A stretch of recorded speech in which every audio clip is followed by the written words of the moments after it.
आकाशी चंद्र चांदण्या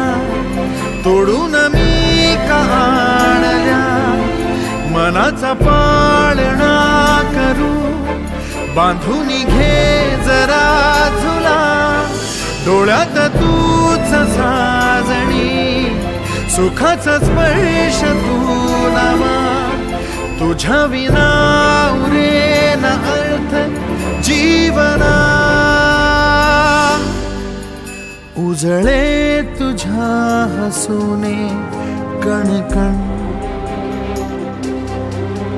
अन चंद्र हे हातीचे काकण.